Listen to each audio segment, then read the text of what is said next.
అందులోనూ వాళ్ళకి ఏదైనా తప్పు దొరికినప్పుడు చాలా కఠినంగా వ్యవహరించడం జరుగుతుంది. ఇది గుర్తుపెట్టుకోండి. ఎవరైతే చట్టాన్ని గౌరవిస్తారో వాళ్ళకి పోలీసులు సహకరిస్తారు. వాళ్ళకి ఏదైనా సమస్య ఉన్నా దాన్ని పరిష్కరించడానికి మా వంతు సహాయం చేస్తారు. ఎవడో రెచ్చగొట్టినాడు, ఎవడో సపోర్ట్ చేస్తాడు, వాడేదో మనకు ఉద్ధరిస్తాడు అనుకుంటే వాడేం ఉద్ధరించాడు, వాడే కాపాడుకోలేడు. మిమ్మల్ని ఏం ఉద్ధరిస్తాడు? రాను చూసుకుందాం నేను ఉన్నాలే అంటే వాడి మాటలు నమ్మి ముందర ఫస్ట్ గొయ్యిలో పడేది మీరే. ఇప్పుడు అయినాక బాధపడుతున్నారు, సార్ ఎట్లా సార్ మా పిల్లల భవిష్యత్తు ఎట్లా అని. ఎవరికి చెప్పి కొట్లన్నారు?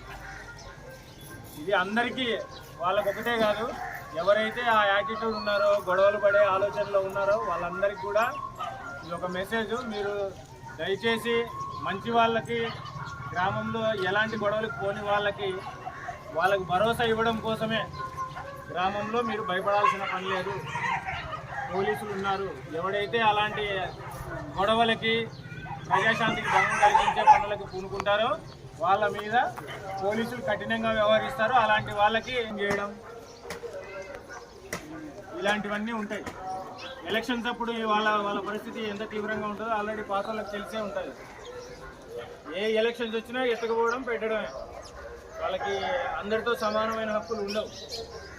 చూసుకోండి, మరి చదువుకునే పిల్లలు ఉన్న వాళ్ళు ఎవరు కూడా ఇలాంటి గొడవలకి రెచ్చగొట్టడం కానీ, పారా ఏం కాదు పా అని గుంపు కట్టడం కానీ చేసినారంటే అంతే సంగతి.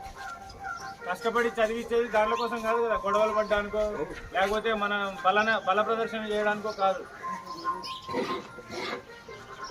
ఈ విషయాలు అందరూ గుర్తుపెట్టుకుంటారని మా డిపార్ట్మెంట్ తరఫున మరొకసారి మీకు అందరికీ తెలియజేస్తున్నాము. దయచేసి అందరూ గమనించాల్సింది ఏమంటే ఇది మంచి వాళ్ళ కోసం కాదు. ఎవరైతే చెడు ప్రవర్తన కలిగి ఉన్నారో వాళ్ళని కట్టడి చేయడానికే ఈ కార్డన్ అండ్ సర్చ్ ఆపరేషన్ చేయడం జరిగింది. ఏదైనా సమాచారం ఉంటే మీ గ్రామం బాగుండాలని కోరుకునే వాళ్ళు మాకు ఇవ్వచ్చు, మేము దాని మీద యాక్షన్ తీసుకుంటాం. సమాచారం ఇచ్చిన వాళ్ళ పేర్లు కూడా ఎవరికి చెప్పారు, ఓకేనా?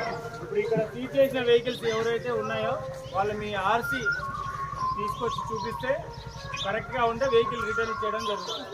ఎవరైతే సబ్మిట్ చేయరో ఆ వెహికల్ని ఆర్టీఓ గారికి రాయడం జరుగుతుంది, ఓకేనా? Right, thank you.